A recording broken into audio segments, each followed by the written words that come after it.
And welcome back to my channel. Last की video में हमने अपना एक टिश्यू जो था वो हमारा कवर कर लिया। अब हमारा बचता है कनेक्टिव टिश्यू। जैसे कि मैंने आपको बताया था कि प्रोटेक्टिव टिश्यू होते हैं और कनेक्टिव टिश्यू होते हैं, और एक मूवमेंट कराने वाले टिश्यू और एक सिग्नल को ट्रांसमिट करने वाले। एपिथेलियल हमने देख लिया। आज हम डिस्कस करेंगे कनेक्टिव टिश्यू। कनेक्टिव टिश्यू समझाने से पहले मैं आपको बताती हूँ कि टिश्यूज़ कैसे बनते हैं। जो सेल्स रहते हैं वो एक साथ अगर कनेक्ट हो जाते हैं तो कनेक्ट होने के बाद वो क्या बन जाते हैं, एक टिश्यू बन जाते हैं। ठीक है, मतलब आपने कनेक्ट वर्ड सुना। अब कनेक्ट होने के लिए उन्हें कुछ सब्सटेंस चाहिए होता है, मतलब कुछ सपोर्ट चाहिए होता है। फॉर एग्जांपल अगर मैं बताऊं कि अगर कोई घर का कंस्ट्रक्शन हो रहा है और मैंने ब्रिक्स बस ऐसे ही रख दिए, तो क्या ये लंबे समय तक हमारे फाउंडेशन दे पाएंगे? क्या एक घर बनने में फॉर्म कर पाएंगे? नहीं। इसमें क्या लैक है? एक सीमेंटिंग मटेरियल लैक है जो कि एक ब्रिक को दूसरे ब्रिक से स्ट्रांगली कनेक्ट करे। वही होते हैं कनेक्टिव टिश्यू। कनेक्टिव टिश्यू हमारी बॉडी के डिफरेंट ऑर्गन्स, डिफरेंट पार्ट्स को एक दूसरे से कनेक्ट रखते हैं।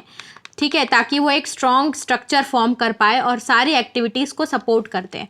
आई होप आपको समझ में आ गया होगा। देखो अब इसकी हम लोग थ्योरी देखते हैं। Specialise to connect various body organs with each other, connective tissue है। ठीक है, और उसके बाद bind different tissues together and support various parts of the body, support करते हैं various part of the body. कुछ ऐसे टिश्यूज़ ये जो एक मैट्रिक्स टाइप का सब्सटेंस फॉर्म करते हैं, और ये कभी कभी, वैसे तो ये हार्ड सब्सटेंस रहते हैं क्योंकि ये कनेक्ट करते हैं, लेकिन कहीं कहीं लूजली भी पैक्ड होते हैं। मैं आपको आगे वाले एग्जाम्पल में दिखाऊंगी।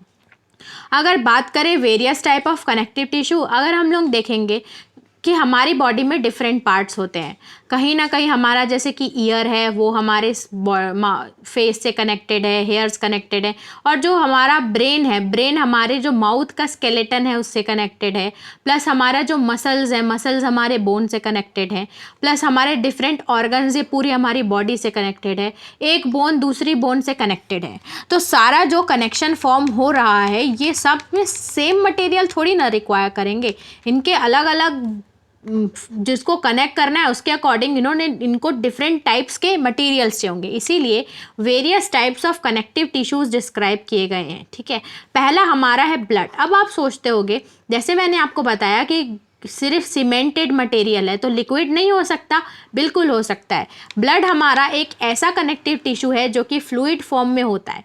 अब आप बोल रहे होंगे कि ब्लड कैसे कनेक्ट करता है। देखो, ब्लड हमारी बॉडी में ट्रांसपोर्ट करता है ऑक्सीजन, मिनरल्स और कार्बन डाइऑक्साइड को भी ट्रांसपोर्ट करता है, इधर से उधर लेके जाता है। तो एक बात बताओ कि ये सपोर्ट कर रहा है ना कहीं, और ये सपोर्ट कर रहा है तभी हमारी बॉडी की कनेक्टिविटी बनी हुई है, वरना इनको मिनरल्स कैसे मिलता? तो कहीं ना कहीं ये कनेक्टिव टिश्यू है। प्लस ब्लड में कैटेगराइज किया जाता है white blood cell, red blood cell and platelets. Red blood cell haemoglobin, gaseous, ये सब को ट्रांसपोर्ट करने की हेल्प करती हैं, और रेस्पिरेटरी गैसेस भी करती है। और जो वाइट ब्लड सेल रहती है ये डिजीज़ से फाइट करती है, और प्लेटलेट्स हमारी प्लेटलेट्स फॉर्म करती हैं। तो कहीं ना कहीं ये लोग एक दूसरे से कनेक्ट कर रहे हैं और सपोर्ट कर रहे हैं हमारे बॉडी के फंक्शन को। इसीलिए ब्लड को भी एक कनेक्टिव टिश्यू कहा जाता है। अब देखते हैं इसके थ्योरी के बारे में। तो ये फ्लूइड कौन सा है? फ्लूइड कनेक्टिव टिश्यू है। Helps to make connectivity of the body, connectivity of the body को मेंटेन करता है। और ये कौन सा मैट्रिक्स है? फ्लूइड मैट्रिक्स है, जैसे कि plasma blood cells, plasma blood cells such as RBC और WBC, और प्लेटलेट्स भी रहती हैं। ठीक है, और ये हीट भी कंडक्ट कराता है और हमारी बॉडी टेम्परेचर को भी कंट्रोल करता है। अब बात करते हैं हम लोग जो ब्लड्स में जो बने रहते हैं, फ्लूइड मैट्रिक्स जो बना रहता है वो किससे? तो पहला बना रहता है red blood cell. Red blood cell क्या करता है? रेस्पिरेटरी गैसेस करता है, ऑक्सीजन और कार्बन डाइऑक्साइड जैसे, और ये हीमोग्लोबिन को भी हमारे ट्रांसपोर्ट होने में हेल्प करता है, और ये various parts of the body बनाता है। और एवरेज स्पैम ऑफ RBC होती है ओनली 120 डेज।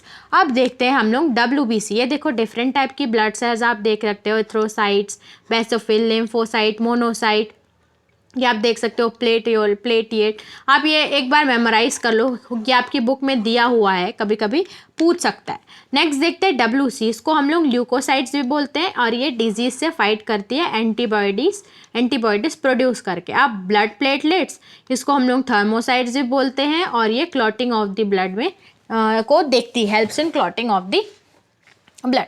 ये देखा हमने एक connective tissue that is known as blood, जो कि 3 टाइप्स में डिवाइडेड है, WBC, RBC red blood cell, और एक हमारा होता है प्लेटलेट्स। ठीक है, कहीं ना कहीं ट्रांसपोर्ट में हेल्प कर रहा है। फिर आता है हमारा बोन। बोन एक कनेक्टिव टिश्यू होता है। क्या हो, आपके सारे बोन एक दूसरे से कनेक्टेड है ना, जैसे कि आपका शोल्डर का बोन आपके हैंड के बोन से कनेक्टेड है, तो ये स्ट्रॉन्ग और नॉन फ्लेक्सिबल टिश्यू होता है। और ये पोलस और मिनरलाइज्ड और हार्ड और रिजिड, इसको आप बोन के स्ट्रक्चर को चेंज कर सकते हो, नहीं कर सकते, इसलिए पोरस और वेस्कुलर, हार्ड और रिजिड रहता है। ठीक है, और इसमें जो मैट्रिक्स, अब उसमें फ्लूइड मैट्रिक्स था, और जिस मैट्रिक्स से हमारा बोन टिश्यू बनता है वो प्रोटीन रिच रहता है, सॉल्ट्स। आपने बोला है ना, आपने सुना होगा कि अगर आपको बोन स्ट्रॉन्ग करनी है तो कैल्शियम बढ़ाना पड़ेगा, तो ये कैल्शियम फॉस्फोरस प्रोटीन से बना होता है। ठीक है, उसके बाद ये मसल्स को भी सपोर्ट करता है और मेन ऑर्गन्स को भी सपोर्ट करता है, क्योंकि ये एक स्ट्रक्चर बनाता है। जैसे कि हमारा स्केलेटन है ना, स्केलेटन फॉर एग्जांपल जो बोन है वो हमारे हेड को, ब्रेन को कंट्रोल करता है, मतलब ये सपोर्ट कर रहा है हमारे ऑर्गन्स को ताकि इनके अंदर काम कर सकते हैं, इसीलिए। दूसरा हमारा रहता है कनेक्टिव टिश्यू, वो होता है लिगामेंट। लिगामेंट आपने देखा होगा हमारे जॉइंट्स में रहता है, जैसे कि ये जॉइंट्स आप देख सकते हो, बोन टू बोन जॉइंट। अब ये बोन यहाँ सीधी होती तो ठीक है, आप बोन जोड़ सकते हो, लेकिन यहाँ पे तो आपको कनेक्टिंग के लिए कुछ लगा है ना, तो ये लिगामेंट रहता है, जैसे सीमेंट लाइसा एक बोन को दूसरी बोन से जोड़ता है, आप देख सकते हो, लिखा हुआ है ligaments connect one bone to other. और ये वेरी इलास्टिक रहता है और ये स्ट्रेंथ रहती है ताकि ये कनेक्ट कर पाए, और इलास्टिक रहता है, इलेक्ट्रिस रहने के फोल्ड हो गए दूसरी बोन से कनेक्ट कर रहा है। ठीक है, और ये नॉर्मल मूवमेंट, अगर ये इलास्टिक नहीं होता तो सोचो क्या आप अपने लेग को बेंड कर पाते, नहीं कर पाते ना, इसीलिए ये यहाँ पे बेंडिंग में रहता है ताकि आप अपने बेंड कर पाओ अपने बॉडी को। फिर नेक्स्ट आता है हमारा जो है टेंडन्स। ये स्ट्रॉन्ग इन इलास्टिक स्ट्रक्चर रहता है, joint skeletal muscles of the two bone. क्या होता है, हमारे जो बॉडी में मसल्स से भी कनेक्ट होते हैं, बोन्स को मसल से कनेक्ट करने वाला जो सब्सटेंस रहता है। ठीक है, मसल से हमारे स्किन है, मसल्स को बोन से जो कनेक्ट करता है वो होता है टेंडन्स। फिर आता है कार्टिलेज। आप देखा, हमने एक कनेक्टिव टिश्यू देखा बोन। अब बोन को अगर आप फोल्ड करोगे तो बोन फोल्ड नहीं होगी क्योंकि हार्ड रहती है, लेकिन आपने देखा होगा हमारे ईयर में भी तो बोन रहती है, अगर आप ईयर को अपने फोल्ड करके देखते हो तो वो हो जाता है। तो कुछ ऐसे बोन्स रहते हैं जो कि इलास्टिक रहते हैं, जैसे कि cartilage. It has solid matrix, इसमें जो कॉन्ड्रिन रहता है विच इज़ कंपोज्ड ऑफ, किससे बना रहता है, प्रोटीन और शुगर से। ये क्या रहता है, स्मूथ। और ये जो मैट्रिक्स रहता है ये बोन्स को क्या करता है, स्मूथ करता है। ठीक है, और कहाँ कहाँ प्रेजेंट रहता है, आपके नोज में, ईयर में, ट्रेचेई में एंड लैरिंग्स में। उसके बाद आता है हमारा areolar tissue. Areolar tissue, it is located between skin and muscle. जो हमारी स्किन और मसल्स को भी, स्किन भाई स्किन भी तो मसल से कनेक्ट होगी ना, उससे कनेक्ट होता है, और ये ऑर्गन की स्पेस, ऑर्गन के बीच में जो स्पेस रहती है उसको फुल करता है। और अगर हमारी स्किन में अगर कुछ खराबी हो जाती है तो उसको जैसे रिपेयर करता है, वैसे ही टिश्यू को ये रिपेयर करता है। और ये body found organs lying in body cavity, यहाँ वहाँ पे मिलता है जहाँ पे बॉडी में कैविटी हो। अब एक आता है हमारा एडिपोज टिश्यू। मतलब आपने देखा होगा कि किसी के जो मसल्स रहते हैं वो एकदम मोटे रहते हैं, और किसी थिन लोगों में देखोगे तो पतले, और थिन लोगों को देखोगे तो उनको ठंडी ज़्यादा लगती है एज़ कम्पेयर टू मोटे लोगों। क्यों? क्योंकि उसमें एडिपोज टिश्यू, ये एक स्ट्रॉन्ग टिश्यू रहते हैं जो कि हमारी बॉडी को बाहर की जो भी हीट या क्लाइमेट चेंजेस से बचाते हैं। जैसे कि फास्ट रेजर की vascular organ in a position acts as an insulator due to so. अब इसमें फैट भर जाता है तो ये एक इंसुलेटर की तरह भी परफॉर्म करता है। अब आप इमेजेस देख लग सकते हो, ये देखो, ये टेंडन है, जैसे कि मैंने आपको बताया था मसल्स से कनेक्ट करता है। ये आपका एडिपोज है, ये एल्यूलर टिश्यू है, ये कार्टिलेज वाला है, इसमें यहाँ पे न्यूक्लियस प्रेजेंट रहता है। एडिपोज आप देख सकते हो, ये एल्यूलर। तो ये थे हमारे अबाउट कौन से कनेक्टिव टिश्यूज़। इसका आप नोट्स बनाओगे, 1-2 क्वेश्चन अटेम्प्ट करोगे, आपको समझ में आ जाएगा। लेकिन अभी हमारे मस्कुलर टिश्यूज़ बचे हैं, तो चलिए देखते हैं नेक्स्ट वीडियो में हमारे मस्कुलर टिश्यूज़ के बारे में। अगर आपको एक्सप्लेनेशन पसंद आई तो शेयर, लाइक और सब्सक्राइब करना भूलना नहीं।